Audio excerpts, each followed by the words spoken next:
We're just not ready as a society for the implications of this powerful arrival of intelligence. Well, one of the things you say, because you're generally a techno optimist, is that sometimes you worry we aren't going fast enough. What do you mean by that? Well, we have to start by all the things that this AI intelligence will provide. Much faster cures for diseases. How do you want to solve climate change? You need new energy. You need AI to do that.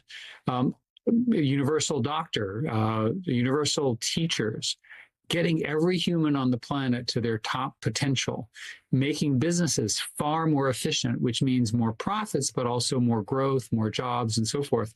All of those are going to happen. They're going to happen very, very quickly. And the downsides are also quite serious.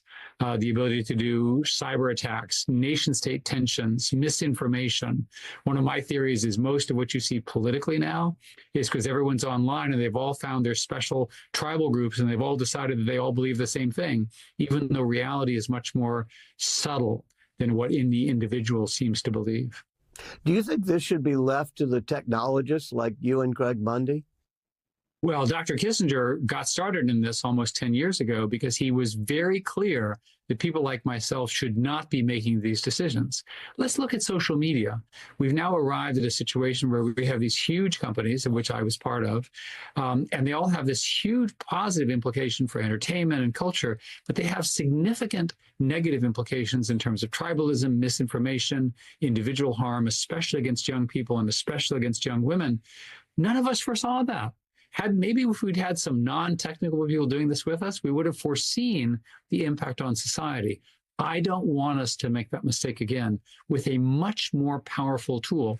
You talk about social media and you say that people who are technologists, you were at Google, didn't really foresee some of the downsides. My colleague, Hari Srinivasan, has been doing this a lot on this show, talking about the algorithms and how the algorithms incent depression sometimes, incent enragement, not just engagement. Is it baked into the algorithms? And if so, should we hold social media accountable for that?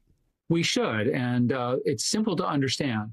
I am personally very strongly in favor of human speech, including human speech, which is terrible and I don't agree with. That's my personal view.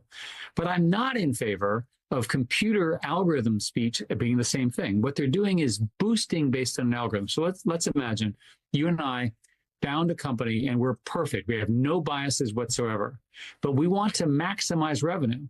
Well, the best way to maximize revenue is to maximize engagement. And the best way to do that is outrage. So even if you and I, as well-meaning as we can be, no bias, we want to be truthful and all of that,